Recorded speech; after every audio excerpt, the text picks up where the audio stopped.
There we go. Got a couple minutes.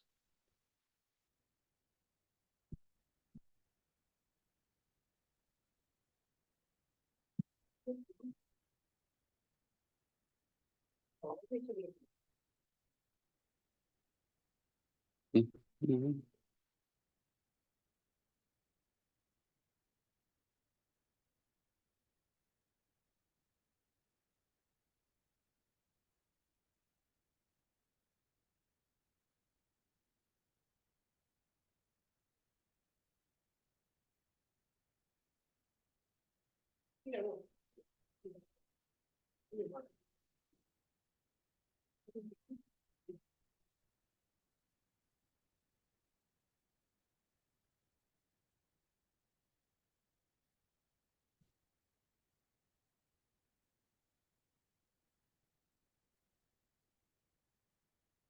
It's like a church in here.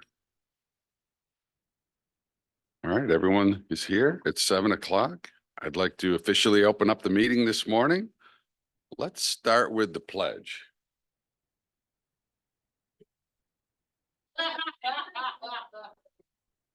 I pledge allegiance to the flag of the United States of America and to the republic for which it stands, one nation, under God, indivisible, with liberty and justice for all.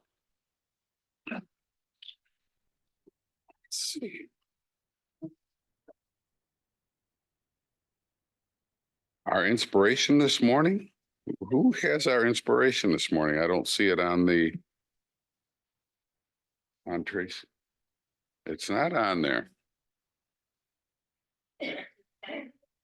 Inspiring. Let's see. Wow, I am the quote master. So, I mean, I have some of the inspirations really from John, George, Ringo, and Paul. So I'll just say, let's see. Life is what happens when you're busy making other plans. How's that from John Lennon? I'll be back with another quote, but that's one of them. I was really happy to see that our Toastmaster this morning, Tracy Farrell, chose the Beatles.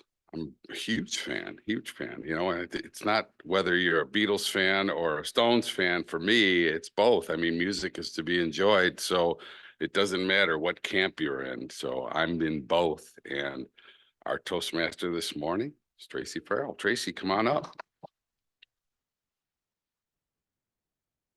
Thank you. Thank you, fellow Toastmasters. And as we know, we're talking about the Beatles. Why did I choose this? Well, they're the band that actually changed history in America and throughout the world. They came together, they crossed over from that older music and really engaged the younger crowds with hip hop, not necessarily hip hop back then, but rock. And they meshed those two things. I'm not a big fan of it because they're just a little bit older than me, but it happened to be the beginning of the year. I'm sitting here thinking, oh, I have to come up with a theme for this meeting. Everything's changing at work. And the only song that was going through my head is It's Just Another Day. So here we are with the Beatles. I'm going to go over some of our job holders today because there's going to be a few changes. Our word master and grammarian has changed. Jill's not able to come here, but Steve has jumped right in. Steve, can you tell us what your job is for the day and what our word for the day will be? Steve Smith.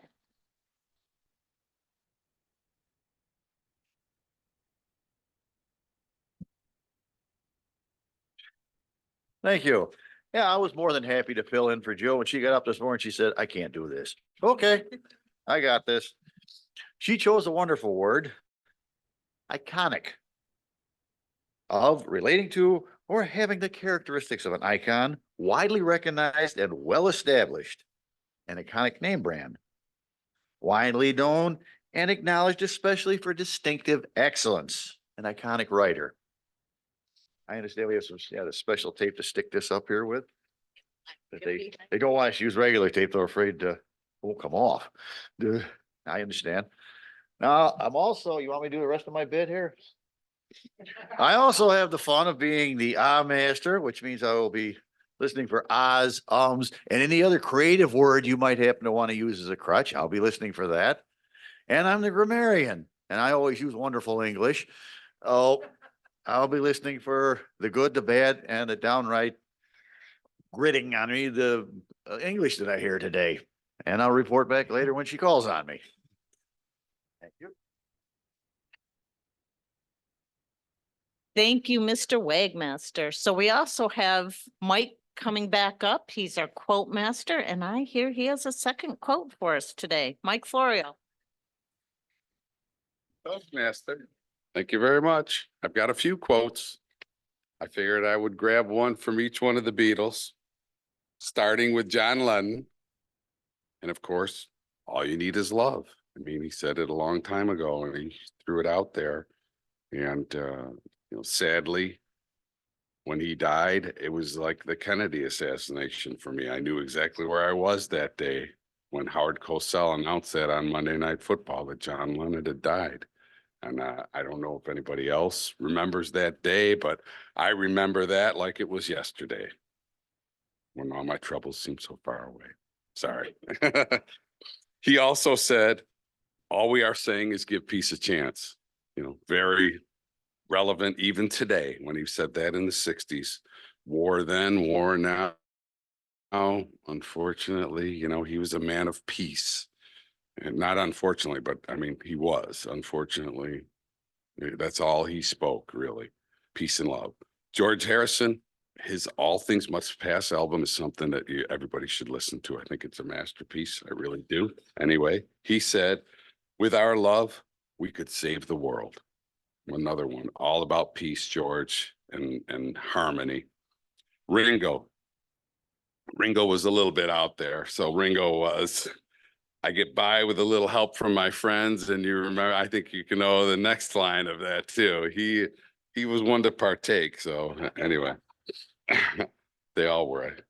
And then he also said, everything the government touches turns to crap. So, I mean, he had his, kind of other side too. And then we get to Paul McCartney, who's one of my favorites as well. Paul McCartney said, in the end, the love you take is equal to the love you make. Madam Toastmaster. Thank you. Ringo's my new hero. Eric. Eric, you're our jester for the day. Can you come up and give us a jest? Yes.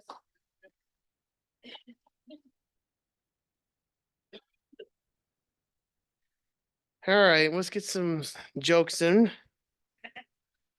Say there is a joke. Why did the Beatles go to the bakery?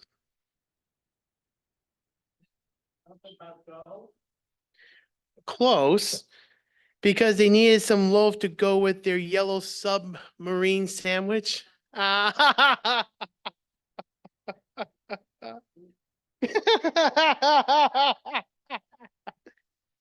Oh my gosh. Okay. I just lost my place. Okay. Why did George Harrison bring a pencil to bed? He wanted to draw his sweet lord into his dreams. That's what it says here. What's the Beatles' favorite dessert? Strawberry Feels Forever shortcake. All right, one more. Yes, Dave. Yes, okay. Why did the Beatles always carry a map? They always need to find their way back to the long and winding road. Ooh, yeah, I'm done. Thank you, Eric. Beth, you are our quiz master. Tell us what you'll be doing today.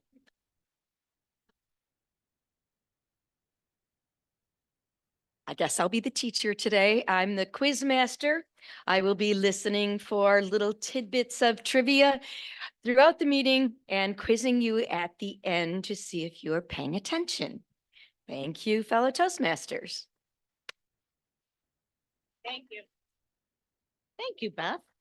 And Mary, you're going to be our timer today. Tell us your job.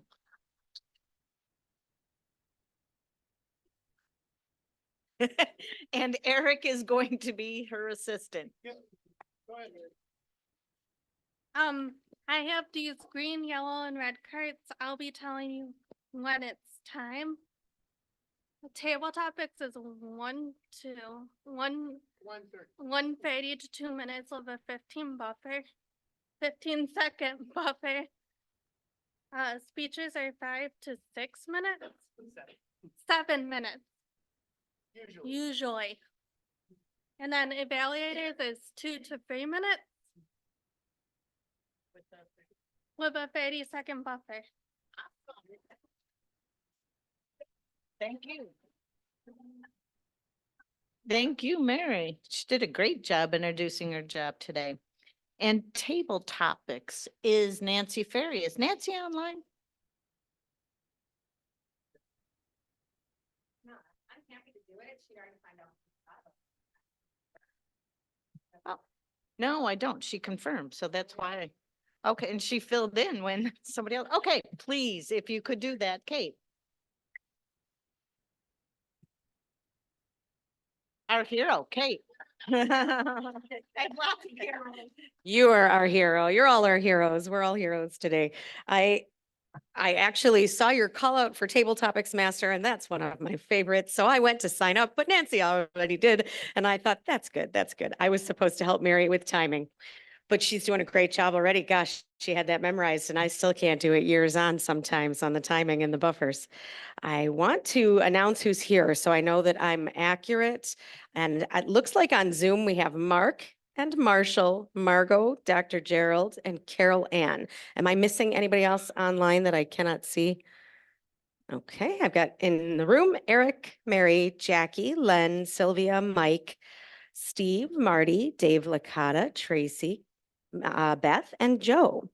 So I think that I am going to go right along with this Beatles theme. And I love that you picked it and why you picked it, Tracy, Toastmaster of the Day. And then Mike as our Sergeant of Arms and inspiration and quote master. You're bringing it all together and inspiring us. And I already was writing down some albums and some thoughts.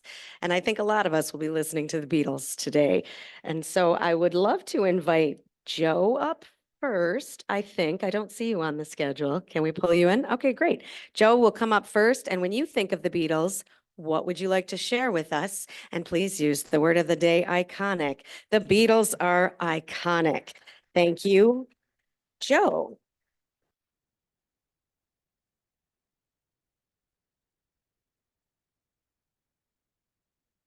Well, I was never really into the Beatles, really, but I always did enjoy their music whenever I did hear them. I always appreciated a lot of their music, and a lot of the themes about in their songs was always about love and peace and getting along with each other. And the one song by the Beatles I really love, it's very iconic. What's the name of it? Imagine. That is a beautiful song. I've always loved that song by them. Susan Boyle does a wonderful rendition of that song as well. She really does. Now, interestingly enough, when I was about 4 years old, of course, both my parents worked. So I stayed with neighbors, and their kids were older than me. They were in high school. This was in 68, 69, 71, probably 72 or 73. They were into the Beatles. Whenever they came home from school, they'd play their little records, the little teeny records on the little record players they had back then. And I would always hear the Beatles all the time. That's what they were into. They were into the hippie clothes and the beads hanging from the doorway of their rooms, because that's exactly the style that people had back then in that particular era. Strangely enough, I actually do remember that, even though I was maybe 4 or 5 years old, but still have vivid memories of it. So I was introduced to the Beatles way back then because they were pretty popular then. But I always did love the song Imagine. that is a beautiful song, and I still to this day enjoy listening to it as well. And like I said, I always appreciated that their songs were about love and peace. Thank you.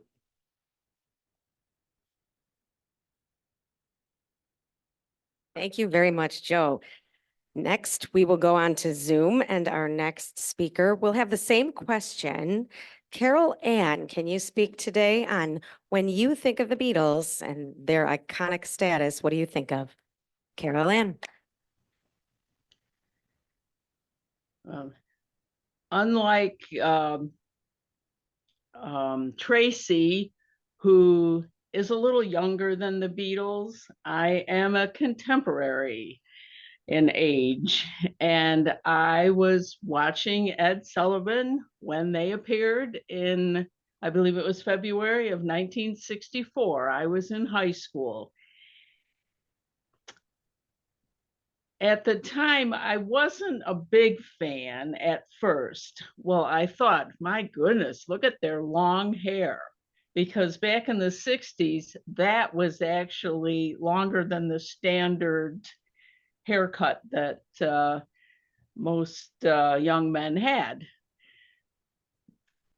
As far as the songs, of course, the first two, I Want to Hold Your Hand and She Loves You, have always been a favorite. Once, like, it took me a while to become a fan, but I love all their songs. And Imagine, again, that is a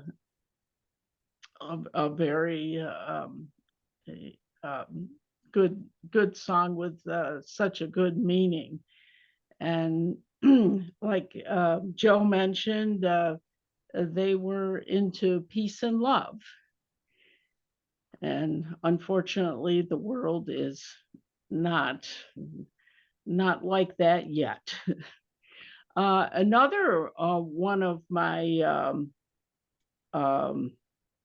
favorite songs is one from a later one from George Harrison, I've Got My Mind Set on You. It just has such a lively beat.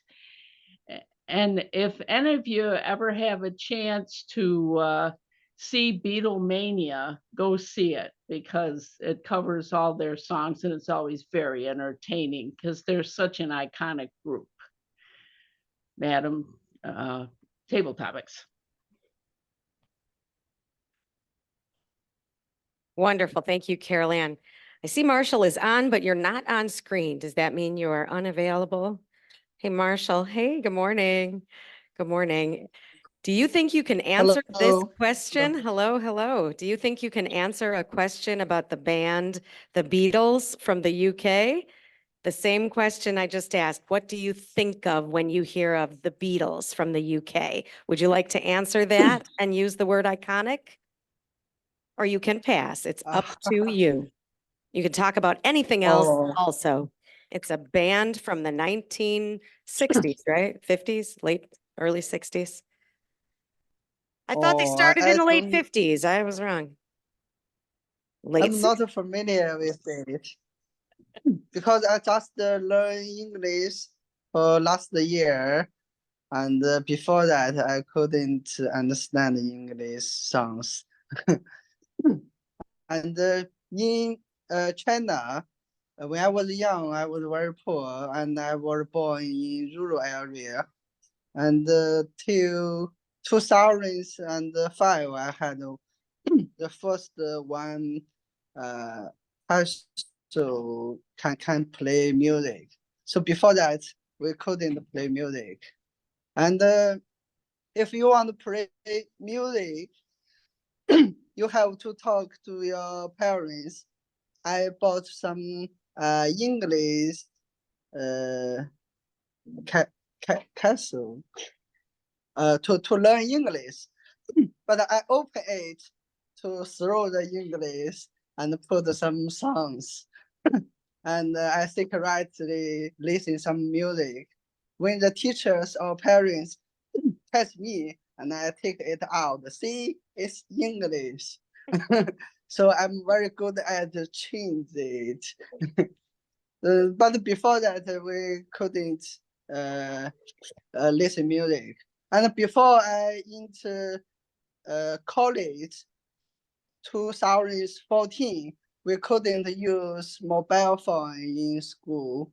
So before that, we rarely listen music. Only our our school always play some communist party music. So from I was young, I can sing the communist party and our army's music. But for the pop music, we can only list song some from Taiwan. If from Hong Kong is Cantonese, we could also count. Okay, thank you very much. Thank you, Marshall.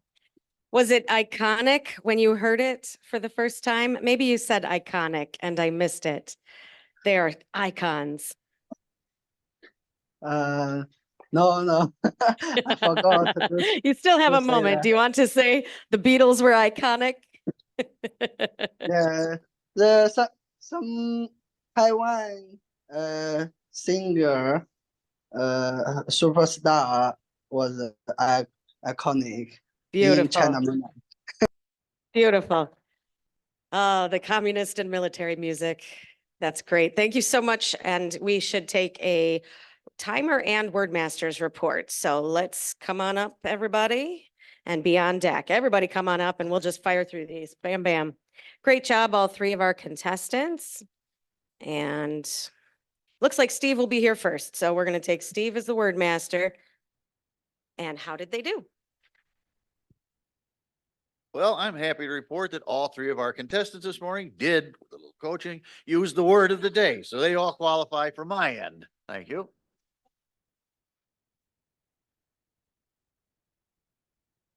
Everybody qualified.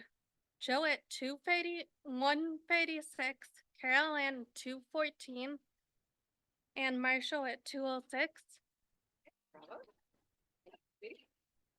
Okay, please cast your votes for one of our three contestants. We had Joe and then Carol Ann and then Marshall. Jackie is kindly coming around to take ballots in the room.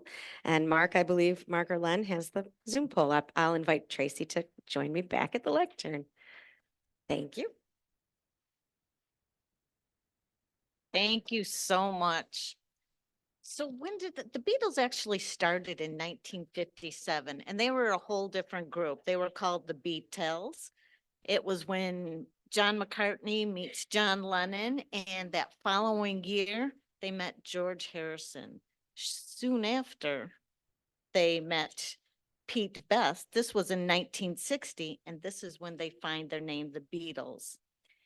It wasn't too long after their manager fired Pete Best and Ringo Starr joined the band.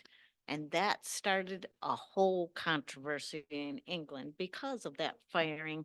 There were protests in front of their houses. There were protests all over England just because of this firing. And actually, George Harrison received a black eye during one of these protests. And as Carol Ann said, it was in 1964 that the Beatles came to America with their first song, I Want to Hold Your Hand. They first appeared on the Ed Sullivan Show. And one of the things on that show is superimposed over John Lennon's face is, sorry, ladies, he's married. After that same year, they did filmed the movie A Hard Day's Night. So we're going to go on now with our first speaker. It's going to be a longer speech, but Sylvia Baptiste will be introducing George Stevens. Jer. We're all part of the Beatles now. Thank you. One thing about the Beatles is I'm a radio car singer, you're in your car with the radio, and people must think, what a wacko. And the Beatles have come on and I go, da, da, da, da, da. It's just automatically just get you singing. And I do like Hello, Goodbye. This morning, though, Dr. Gerald Stevens will be doing a presentation from the Persuasive Influence, Elective 4, Level 4. Introduction to Chiropractor. And also, it is a little bit longer, so you're going to have your work cut out for you. It is between 15 to 20 minutes. There is a question and answer at the end of the speech. Am I correct, Dr. Stevens?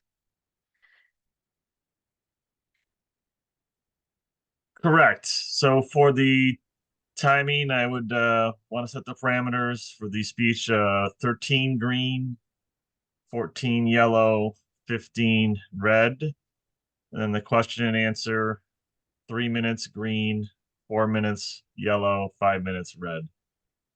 Right. And then I will be trying to focus on how he facilitate this answer and question section. Thank you. Thank you, Sylvia. And as we know, Dr. Stevens is a fantastic person to talk to us about chiropractic. Yeah. Chiropractic. Yeah, whatever it is that Dr. Stevens does. So You'll find I out. introduce to you Dr. Stevens' Introduction to Chiropractic. Thank you, Tracy and fellow Toastmasters.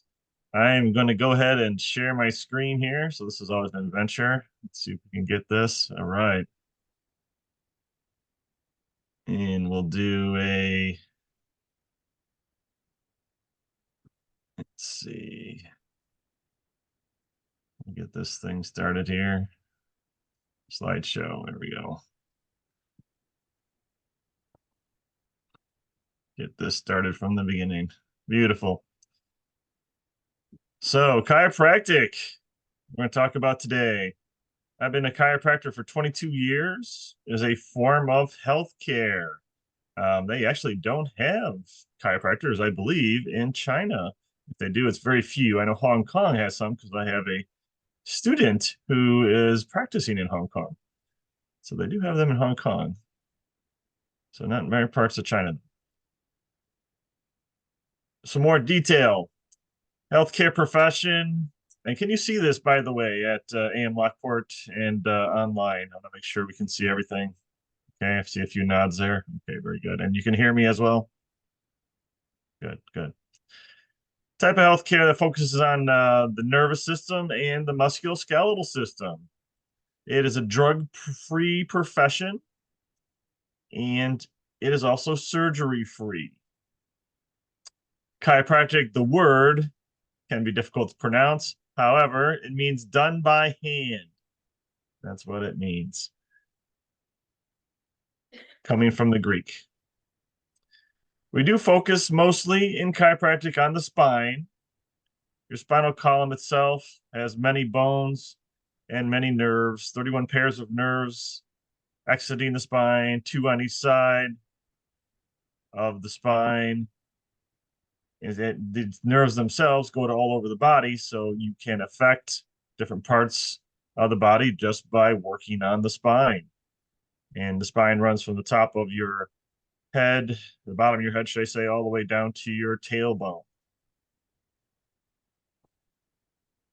So if you went to a chiropractor, what would you expect? That's really part of the speech today. You would expect, should expect, in a quality chiropractic visit, a thorough history. So going from, we use the MNOPQRST mnemonic, and that basically prompts us to ask different questions about your history, like shooting pain. You have that to your arms or legs. Where is it from? When did it start? What was the timing? What is the actual pain? How did it occur? Those kind of things are common in histories. We would ask the past medical history. So maybe you had a injury in the past that we should know about that might be causing your symptoms. You might have something in your family history that could cause symptoms or be a risk factor. So we want to know that. There are elements of social history, drug usage, prescriptions, as well, medication, allergies, and also surgeries. Did you have a back surgery before? It's important to know if certain types of treatments are used for you. And of course, we would go through all your different systems in your body, cardiovascular, respiratory, all different items of your body to see if you have other conditions that we could assist with as well. Chiropractic can't help with everything, so sometimes there are a few things that we want to know, like a red flag, rapid weight loss, bowel or bladder, complete loss of function there. We want to make sure that you don't have conditions that could affect your bones or reasons that could cause injury. So we would look for those red flags in the history. And of course, any type of X-rays or MRIs or CT scans as well. You want to know about that. If you had them, it's a good idea to bring them. In the exam itself, we would do vitals. I've caught many times blood pressure that was missed because not everybody goes to the medical doctor. Some avoided them like the plague, which is okay. It is what it is. Some people are scared. They don't want to go. And they come in because they have other symptoms, and we find these things kind of on the side. We would do range of motion of the area of the spine or joints to see how it's moving. We would analyze posture because that could be a cause of problems. We would also do some reflexes to make sure your nerves are good coming out from the spine, and some sensation and strength. Sometimes weakness, progressive weakness is a problem. There are orthopedic tests we would do to diagnose the problem. So we do a few tests that point us in the right direction. And that's what we base our diagnosis on, is all these things actually. As needed, there are other parts of the physical exam we would do. Sometimes there's abdominal complaints. We could check out the abdomen. We work on TMJ. People might not know that. If there's a thyroid issue, we could check that out. Sinus issues. So there are other parts of the physical exam we can definitely do as well. Soft tissue palpation, joint palpation. Sometimes we find things just by touching. I know at University of Buffalo, there was a chiropractor that worked with me. She found a cancer mass just by palpating someone's back. I followed up with getting the MRI and making sure what the diagnosis was, but yeah, they found it just by touch. 25-year-old, by the way, young person. Possible imaging sometimes is needed, and also lab studies. And like I said, can't help with everything. So if there's a problem that arises, we can refer out. Like contraindications, things we couldn't help with. So advancing neurological deficits, so increased weakness, foot drop, those kind of things we'd want to be referring out for.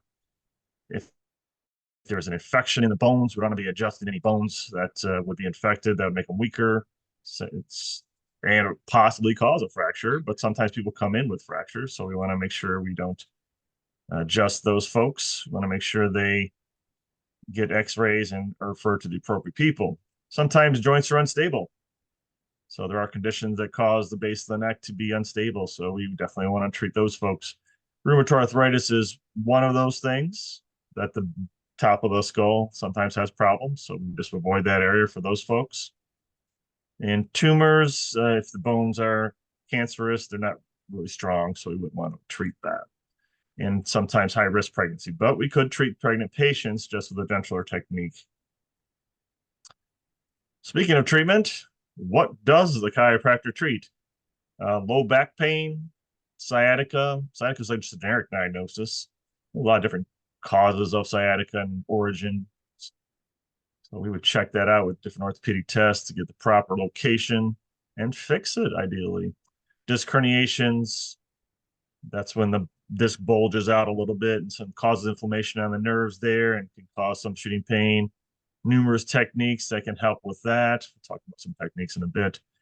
And pretty common to see some injured muscles or sprained ligaments that we can help with. Neck pain in general. This is just a few things, by the way, that we're going to talk about that we can do. There's a lot more than just listed here. Arm pain, headaches, mid-back pain, often from posture. See that a lot in University of Buffalo students. Eric probably has that, studying at Canisius all the time. Pain in the mid-back, I wouldn't be surprised. And TOS stands for thoracic outlet syndrome. That's numbness into the arms caused by posture. We fix that super easy. And scoliosis, can't fix the scoliosis, but we can help with the symptoms. because it's a structural thing. So we can help with that, maybe prove a little flexibility. If it's too severe, then we refer out certainly, and we would monitor it for younger folks to make sure it doesn't progress to that point where it could cause issues with the heart or lungs. Upper and lower extremities, so leg and arm conditions. Strains there. A lot of people don't know we work on any of these kind of things. They think, well, just work on the spine, but we do actually work on every joint that moves. Carpal tunnel can help treat that with some deep tissue techniques. Bursitis, tendonitis, that's just general categories of treatment. They are pretty general diagnoses, but we can definitely specify that a little better and provide appropriate treatment. Well, how does a chiropractor treat? So typically the chiropractor will put his hands on the spine and put a light thrust into the spine and hear a popping sound. Some people get a little scared by that. It is just release of pressure, gas, no big deal. People pop and click when they move around all the time anyway. It helps stimulate the nerves. The nerves go to the different parts of the body, and it also helps improve motion. And it can be any part of the spine and or joints, like I said. It also improves range of motion and enhances function. It helps you do what you want to do. A lot of people don't come in because of the pain, but they are affected in something that they want to do that they can't do anymore. Maybe they used to have a high bowling score. I actually had a patient who had this. He wanted to improve his bowling score. He noticed his shoulder didn't move as much as it could. So he did some muscle work, did some adjusting on his shoulder, and his score went up 20 points, 20 pins. He was a happy guy. He didn't come because of the pain. He come because he wanted to be a better bowler. But that's okay. We can help with those kind of things. This slide talks a little bit about the popping sound. Kind of went over it a little bit, but people call it cracking the joints. Chiropractors don't, but people in the real world do. So that's what it sounds like. They have a word cavitation to make it fancy for chiropractors, but it is what it is. And just a release of pressure, like I said. So types of treatment. Adjusting, I talked mostly about the technique where you put the hands on and the light force. That's called diversified adjusting technique. Some people will advertise it as the Palmer technique. It's really not. It's really most chiropractors will do this type technique. But you may not know that there are types of chiropractors that don't do a forceful technique because some people are a little scared, so they don't want that. So they have lighter force techniques. Activator is a spring-loaded instrument that you could use really gentle, good for people with bone loss and more severe conditions, or people that just don't want to hear that popping sound because it freaks them out. I use it often in the TMJ, gentler adjustments, but also osteoporotic people. There's some blocking techniques we use as well that could be useful for the pelvis, help balance things there using gravity. So there's all kinds of techniques in chiropractic. And one that people may not know about, something called flexion distraction. That's when the table goes up and down. We traction out the spine and it takes the pressure off the discs. It is pretty gentle technique. Some people just think, oh, I'm going to go and get that diversified adjustment. It's like, and I have a disc herniation, it's going to hurt too much. This actually helps a lot with disc herniations. So it distracts the joints, takes the pressure off the discs and the nerves, and it helps for sure. Soft tissue techniques, some chiropractors do those. That would be more massage kind of stuff mixed in. I'm certified myself in 3 levels of the active release technique, which is deep tissue technique to help break up scar tissue that form from injuries that may be causing impingements, maybe the carpal tunnel, chronic wear and tear. Also can use metal instruments as well to get in there and work it out. Something called ConnectX. NIMO is just direct pressure, cross friction massage. There's a lot of different things you can use. Ultrasound therapies as well. So there's that and cold laser, which I did not list here. And what I use those generally for extremities, for inflammation, sprains and strains. Helps with osteoarthritis pain, does not get rid of osteoarthritis. Electric stim, That's a general electric therapy, really good for shooting pain down the legs. And a TENS unit is more of a home unit typically. That's for chronic pain. Sciatica really helps with. I do also incorporate stretching. This is just a bunch of different stretches. If I had more time, I would show you a video and have a demonstration there if I was there in person. That'd be a good thing to do. But we do incorporate stretching and exercises. And again, this is just a list of different types of exercises, a lot of core strengthening stuff, things for posture, also strengthening an injured shoulder, things that are unstable, ankles. Might not even know we do any of that stuff. What about chiropractic versus physical therapy? Well, physical therapy is a little different. They sometimes actually adjust. We adjust pretty much every time.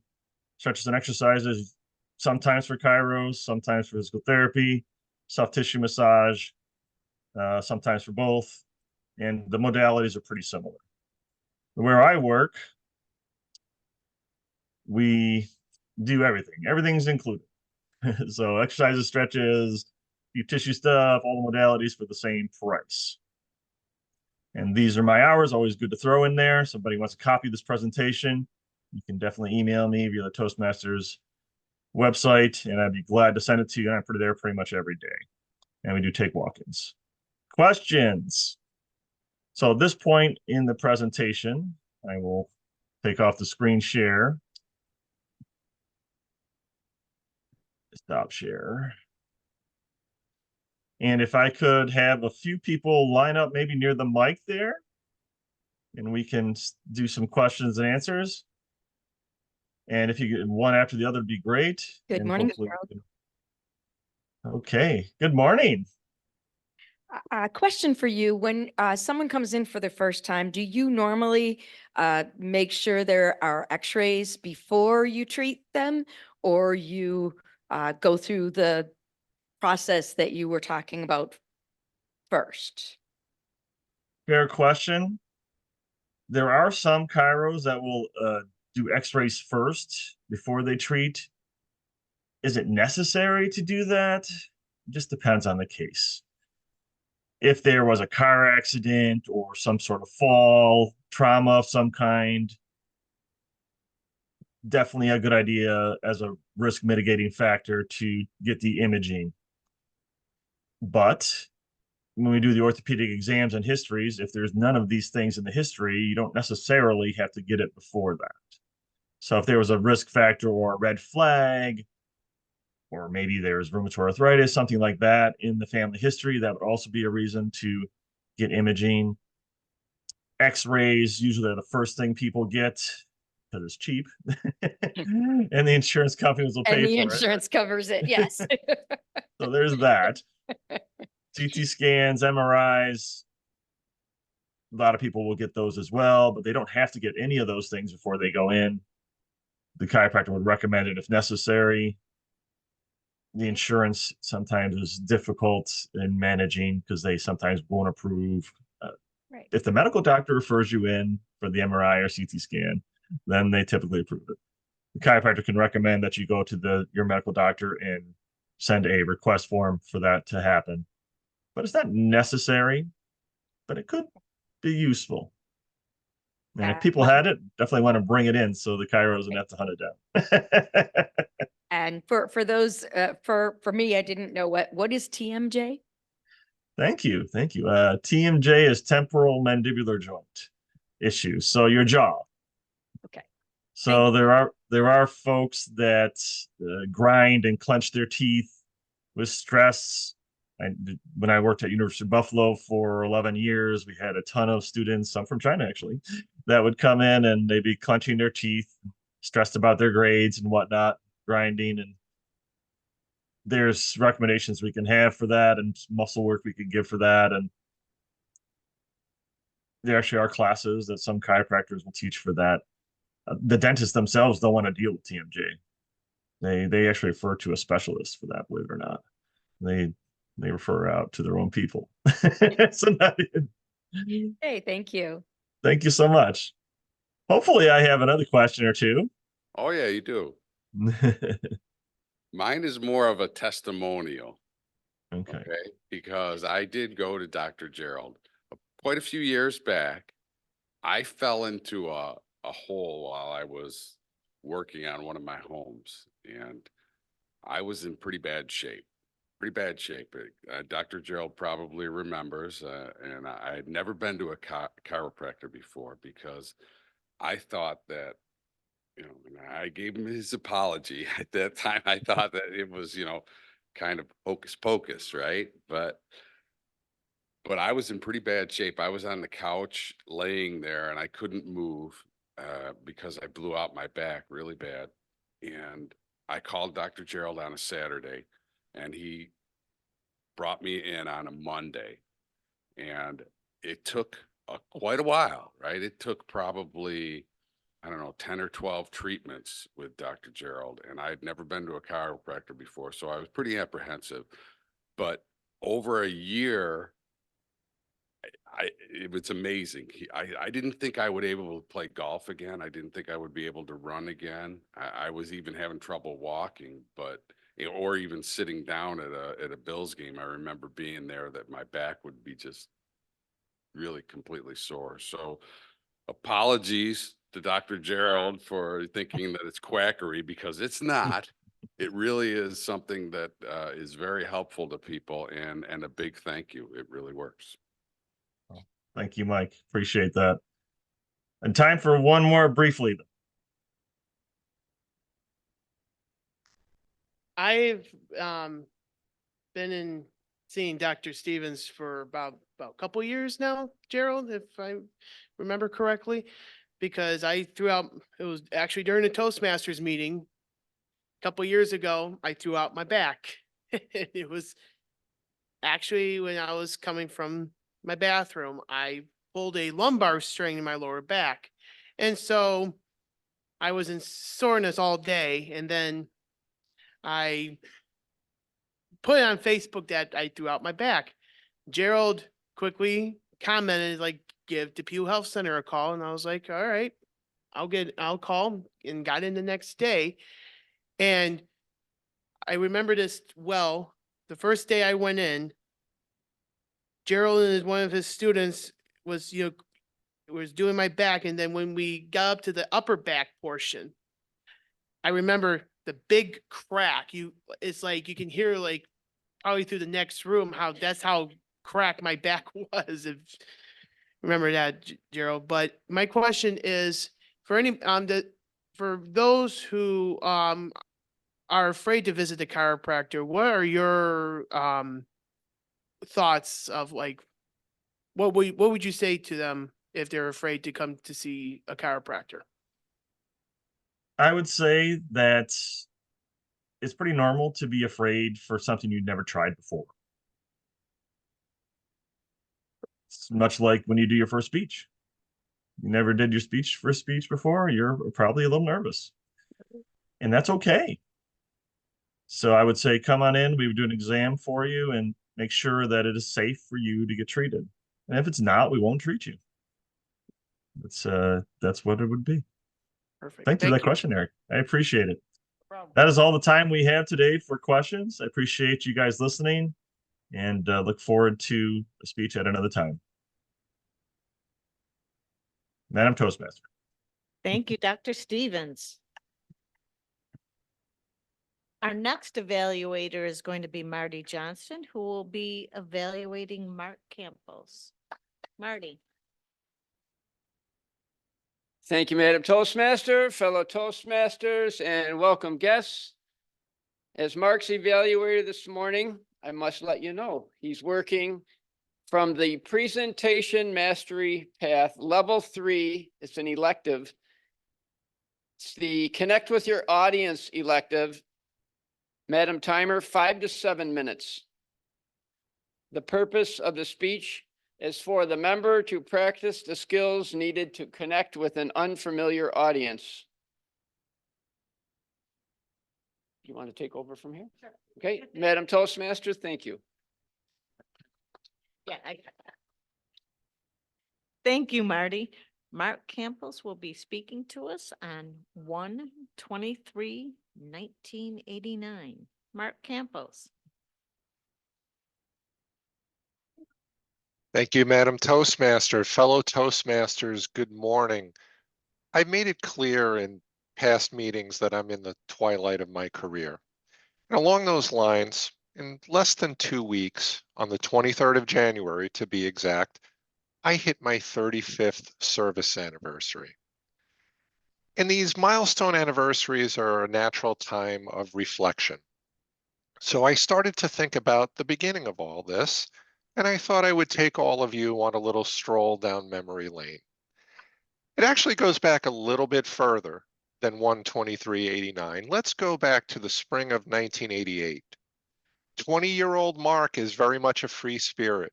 I've got shoulder length, long hair, sort of like think the Beatles late in their career, later their career as a band. I'm having a good time, but I need a job that I just want for the summer. And having my priorities very much in order, all I care about at this point in time is to get a job that pays well and will not make me cut my hair. The guy who is giving me guitar lessons, name is Ron, who had long hair and had a twin brother who was working at the New York Telephone Company, assured me, New York Telephone will hire you. They don't care if you have long hair. You can become a customer service rep. Brilliant idea. That's what I did. I went down and I applied for the job. Within a few weeks, I was called to take a written test at 101 Willoughby Street in Brooklyn, a big building in downtown Brooklyn. It was a weird test, written test, basic skills, but they would do odd things. They would interrupt you in the middle of the test and make you fill in an answer here or change an answer there, presumably just to make sure that you could handle interruptions and multitasking and whatnot. And I recall very vividly all of us waiting in a bunch of chairs in the lobby, and they began to call names, and they didn't call my name. I couldn't believe, how could I have possibly failed this test? Well, it turns out those of us that remained were the ones who qualified. And we were basically told, we'll call you. And they didn't call me. I didn't get that summer job. Never heard from them again until about December of 1988. I remember it vividly. I'm in my room filling out my spring registration for Queens College. I had gotten engaged a few months prior, way too early, I might add. And the phone call comes offering me a permanent job as a customer service rep in the business marketing operations department at New York Telephone. I happily accepted the position, hung up the phone, tore up my registration, and then filled out a new one for night classes, which is ultimately how I finished up my undergraduate degree. So on 12389, I began my career at 11 West 42nd Street in Manhattan. They put us through a 3-month training class. Needless to say, we don't train like that anymore. There were 8 of us in the class, very diverse backgrounds, personalities. About half of the people were already working for the company, and this was an upgrade for them. And then the rest of us were off the street, and we all got along great. But it was an interesting experience, 3 months, maybe with some on-the-job experience sprinkled in a couple days here or there where you'd actually go into the field or into the business office and actually field calls. But 3 months of learning the company, the lingo, the acronyms, the terminology, systems. We would role play and handle calls that would be recorded, and we would listen to them together, which would make for a lot of fun. When somebody messed up, it would tend to live on forever. We would have a lot of fun at each other's expense. Back then, everything was different. If you had to credit an account or transfer money, you had to fill out a paper form, put it in a company mail envelope, and send it to another department where they would work it whenever. The systems, this is before PCs existed and were on everybody's desks. I had a dumb terminal, monochrome screen. If you hit a key, you could wait several minutes for the screen to change. Very, very archaic compared to today's world. Now, among the 8 of us, I think back, and I hung out with 2 other individuals in the class quite a bit back then. One guy, his name was John. another guy, his name coincidentally is also Mark. And the three of us had a very different look, if you can picture this. So we're all dressing up, nicely to come to work, shirt and tie. We're all new in the company, hoping to advance, even though I've got long hair and whatnot. John, despite having an Irish last name, had a very dark Guido mobster look to him. And Mark was an uber clean cut sort of guy. So to look at the three of us was pretty comical, to the point I can recall a lunch hour where we walked into a record store together. That's the kind of thing you could do in Manhattan, Midtown Manhattan, by the way, on a lunch hour. You could fit in a lunch and go shopping and do all these sorts of things. But someone who was working security at the door looked at the three of us and said, "Get a load of these three guys. We got the mobster, the FBI agent, and the rock star all coming in together." Of the three of us, John unfortunately washed out in the class. He didn't make it. Mark and I have remained friends for all of these years. We're from very near each other in Queens. We knew a lot of the same people, a lot of the same interests. We've stayed in touch through the years. And we've actually gotten closer in recent years because sadly he experienced a very tragic circumstance, which maybe will be a topic for another speech. But when I look back, so much has changed over these years, technologically, within the company, not to mention personally. People told me back then, "Yeah, you're set for life." Well, the road was a lot bumpier than they led me to believe it would be, but thankfully it turned out pretty much to be the case. And as I like to say, as I approach this 35-year anniversary, and I say it often, I'm very grateful and very proud for all the things I've gotten to see, all I've gotten to learn, and all I've gotten to do. Madam Toastmaster.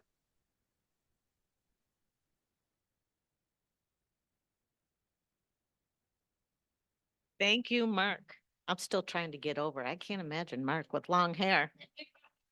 I would swear I've shared pictures in one of these meetings, but if I haven't, I'll have to do it another time. I'm waiting for that. So can we have a timers report? Mary?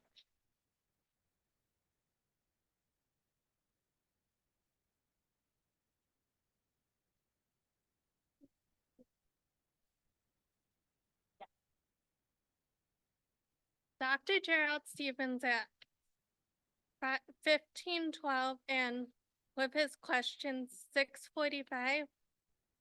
Mark 7:08. All right, thank you.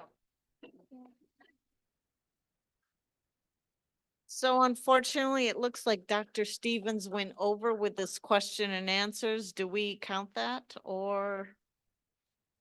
We're gonna count that just because. That's true. That's true. So we are going to let Dr. Stevens be in the running. They both qualify, so we can vote for Dr. Stevens or Mark Campos. And I believe Jackie is going around with the voting ballots. So the Beatles, they were not without their controversy. It was in July of 1966 that John Lennon does an interview with the Evening Standard. And what does he say? More popular than Jesus. Well, did that outrage America and especially the Southern Bible Belt?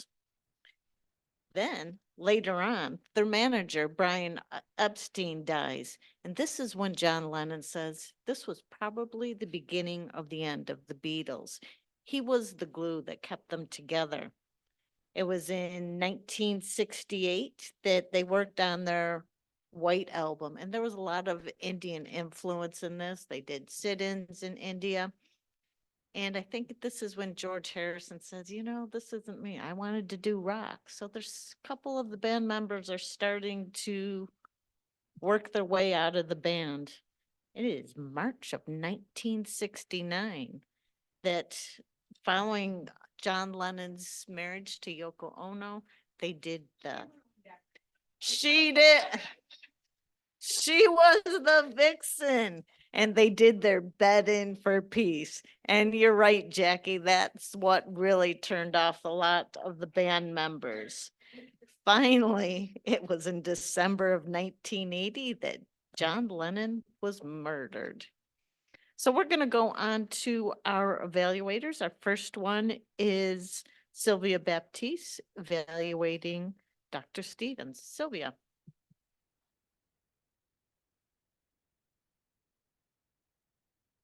For some of you know that my husband's a correction officer with the state of New York. He says the person who killed John Lennon, they play the Beatles music every day for the guy. He's getting back. So Dr. Stevens, thank you for your presentation. You really clarified what a chiropractor does, how they interact with the patients when they first come to you. You are a very hard person to evaluate. How do you evaluate someone who does this for a living for 22 years? It's difficult, but I think I may have a few suggestions. I think your presentation, as I said, it was great that you did a slide show for us so we could see in writing and explained everything, what you were doing, how it impacts. And you also did something I liked was real life experience stories into the explanations of some of the categories. Adding the, for a challenge, I'd like to see you redo this whole presentation in person. I think you being here, you could do more gestures. They were very limited because of the slideshow, and you are very theatrical at times. And I do like that you had today good eye contact. The voice level was really well done.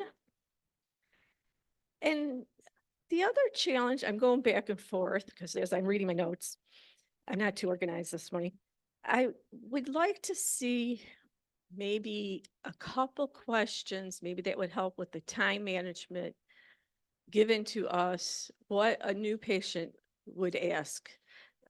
Eric did touch on that, which was great, but I already wrote this down before Eric did. And the concerns of the new patient or older patient that's been there for a couple of years. What's their next step? Where do we go from here? So let's see, you kept our interest, you kept mine. And the question and answers did run smoothly, and it is tough when someone starts telling you how successful having a chiropractor in their life made their life very easy to function every day. I think that's all I have, but I would like to see you redo this presentation though in person. I think it's going to bring out a different side and we'll have more questions after we digest all those facts, many facts. Thank you.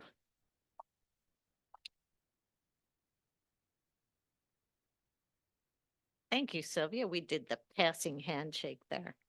So our next evaluator is going to be Marty, and he'll be evaluating Mark Campos. Marty, can you tell us about Mark's speech?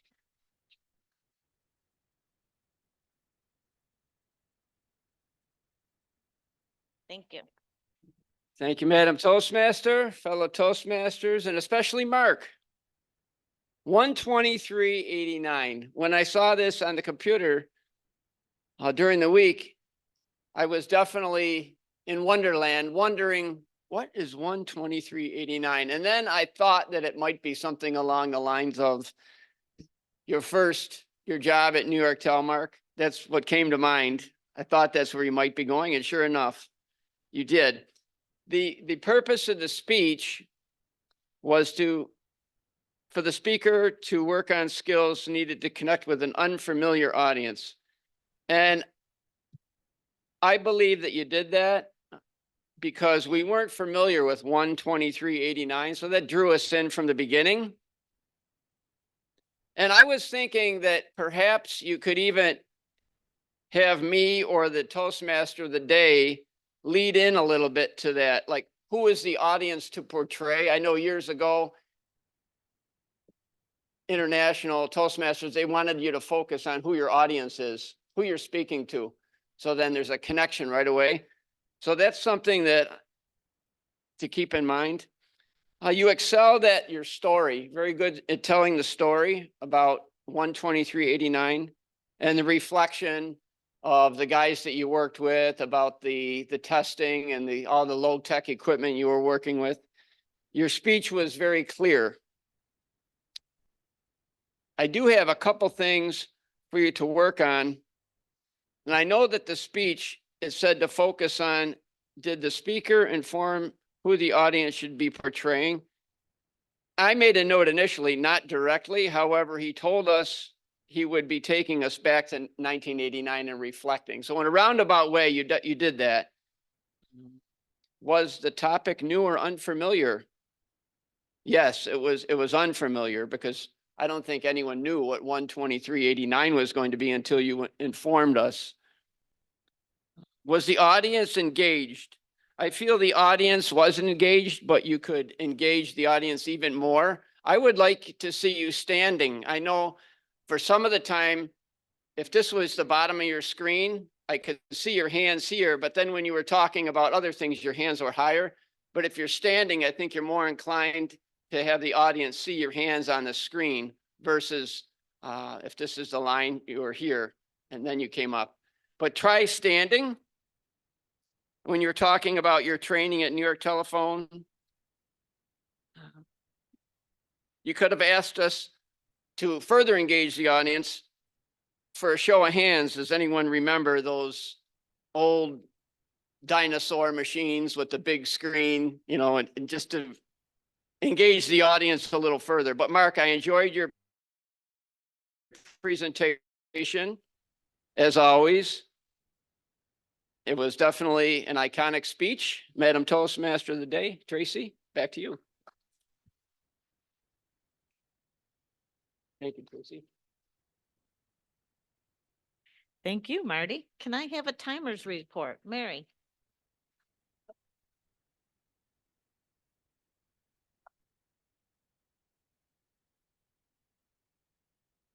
Sylvia, 257, and Marty 311, 310, I mean.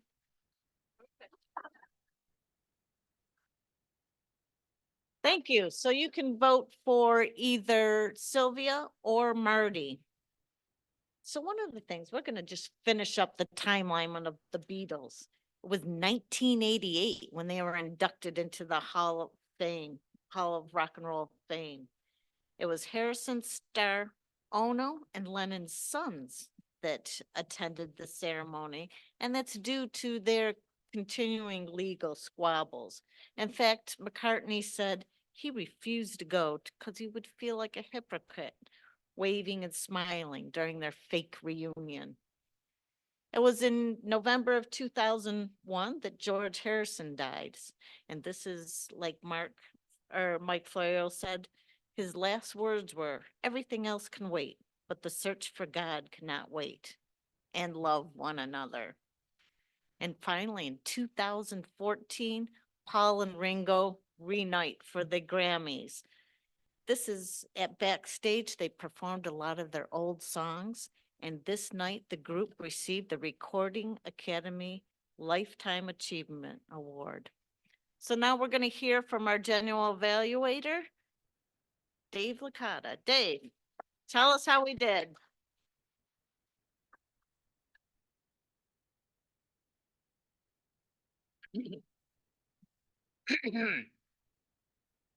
Good morning, everyone. Well, the theme was the Beatles. I don't know why they're in the Rock and Roll Hall of Fame. They made a lot of popular music that I don't consider rock and roll. Their rock and roll is merely the stuff they covered from Little Richard, Chuck Berry, and so on. But that's just my opinion. I think they're the Lawrence Welk of pop rock, or this age, the modern Lawrence Welk, very, very popular. Now, if I had to pick a song out of their catalog that I would identify the most, it would be Norwegian Wood. A sad song about a guy that almost, never mind. But check out the words someday, and I think you'll probably identify, because none of us can bat 1,000. This was a very nice idea for a theme, Tracy. It had incredible appeal, except for a few youngsters. This room was quite familiar with this band and what happened during their history. Going back to Howard Cosell announcing that on Monday Night Football, I had returned from London. I had made a lot of friends in Britain. One in particular, I said, he's going to blame the United States. He's going to say, he was a huge devotee of John Lennon. But I'm off the subject, sorry. Now, Sylvia knows how to build a sandwich. And that's what she did in her evaluation. And she had great advice. And where I think you and I might converge completely, if evaluations were longer in my little fantasy world, I think you and I would have converged where you might say someday, leave the slideshows out of your speech. We're here to learn how to paint pictures with words. Leave that technique for the classroom. No offense. Now, your evaluation was just about perfect, but at the end you double clutched and you reviewed the stuff that you said earlier, which we've all done, and it's something we all have to work on. Marty? There he is. Yeah. You were a little, oh, here we go. I'm going to try a word I don't use. Circuitous. You know, he's all over the place. So what is it? Circuitous. Yeah. Yes. My favorite was Sir Lancelot, but yeah, I remember Circuitous. All righty then. What we're here to learn is also to be economic in word and thought. So that's something for you to work on in the future. Yeah, it's still, I'm trying to think of another song, but it's still Norwegian Wood. Thank you very much, Madam Toastmaster.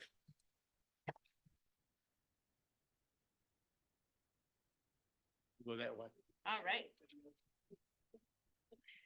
Thank you, General Evaluator. So the Beatles, they were the most popular band ever for several reasons. They popularized the big stadium concerts. In fact, they're the first band to perform in a large stadium, August 1965, Shea Stadium in New York City. They also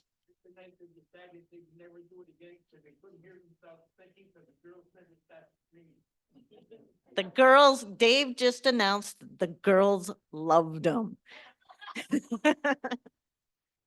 They also influenced other musical artists.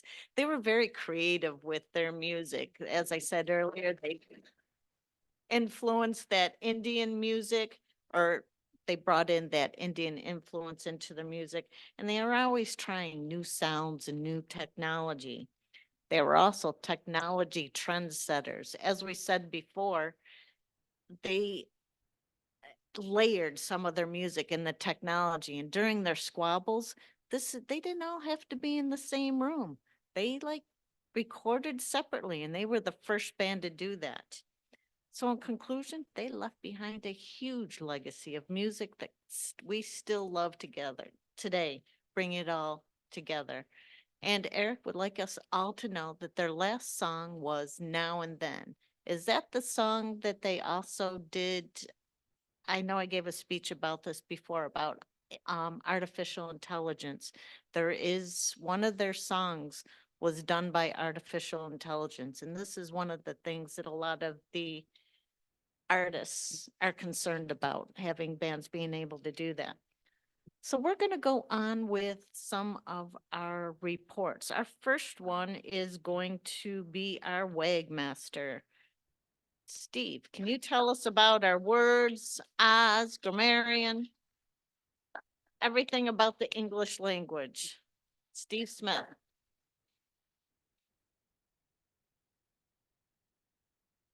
Thank you. Oh, it's snowing out. Ugh. I had my back to it all morning. Anyway, I came in here prepared to make a big report. I had my paper in front of me. Gonna take down every note, every little indiscretion, everything that I felt was wrong. Well, guess what? I got nothing. Ugh. Few things I want to make mention of. I heard, and I'm not gonna single anybody out because this is something we all do. Run on sentences and, instead of making separated sentences. That's one thing I noticed. I did not detect any ahs, ums, or crutch words, and I love to do that. So either we're getting better or I'm getting worse. So I'm not sure. I really couldn't find too much to comment on. For the word of the day, I think the only one I heard use it, other than our table topics contestants, was Kate used it, and she was using that, explaining it and telling the contestants to use it. Other than that, nobody used it. So how about everybody says iconic? Iconic. Thank you. That, I guess, is my report.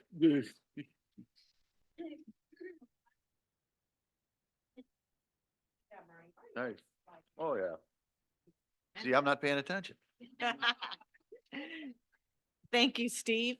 And our next report will be from our quiz master, Beth Banks. Beth.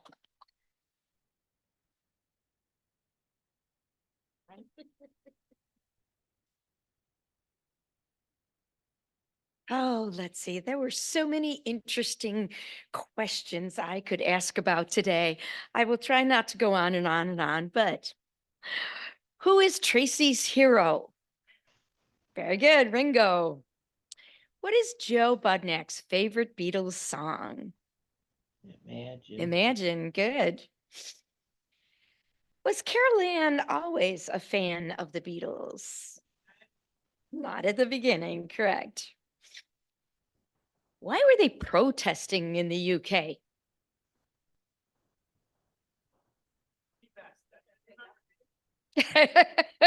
Because of the drummer, Eric said. So I wanted him to say a little bit more. And they hired Ringo. Do they have chiropractors all over the world? No, they do not. We know they do not have them in China. Does a chiropractor only treat the spine? No. What were Mark's requirements for a job?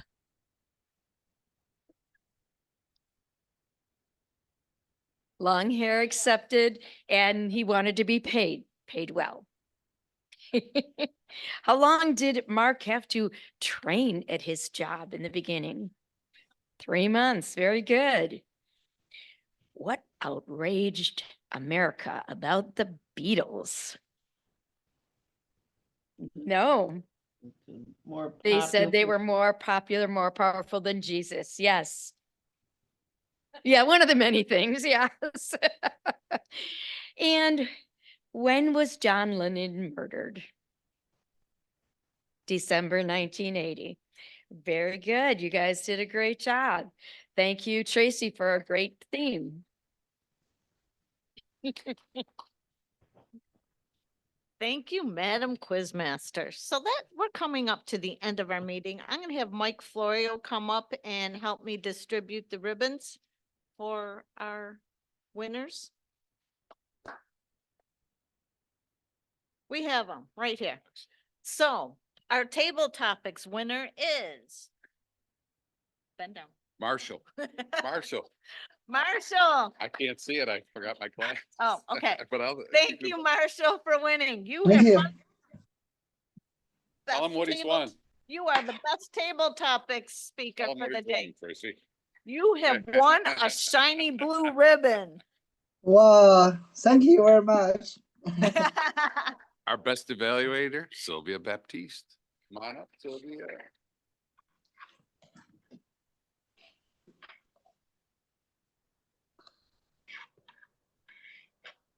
There you go. There you go. Thanks. And our best speaker this morning, roll please, Mark Campos. Woo! Thank you, Mark. Congratulations, Mark. We'll hold your ribbon here for you. And so And I would also like to just remind people that next week is the club contest, international and evaluations. And then what else? Marshall's still a guest, right? He's a member now? I will be member right now because I will submit my application form later. Excellent. all right. To our newest member, Marshall. Congratulations. Welcome aboard. And Any other announcements? Oh, we were in a. Okay. so Sylvia pulled the ticket. The number is, you can't read, 345 6, 7. 967. Sylvia. Nice. All right. All right. So she donated it back to the club. Thank you very much. Thanks. We are going to call up Kate. I'm going to leave the meeting with you and thank you everybody for a great meeting. Kate, thanks. Nice job. Nice job. Good job. Thank you. Let's not stop the recording quite yet, but I will make it quick. It is 8:19 and I will watch the clock. I have 5 brief announcements. The first, Mike touched on just now that next week is our club contest. It looks like our roles are mostly filled, but our contestant openings are wide and many. Sylvia, as our evaluator winner today, I highly suggest you compete in our evaluation contest this coming week, a week away. And the rest of you I'll touch base with individually. It will be, as always, during our regular meeting, and I've reserved the next room over for our sequestered, separate ballot counting, et cetera, as needed. That's announcement 1. Announcement 2, the next level is the area, and that again, save the date, February 3rd. We also then, for the third announcement, the week after that, January 25th, our Toastmaster of the day is Carol Ann.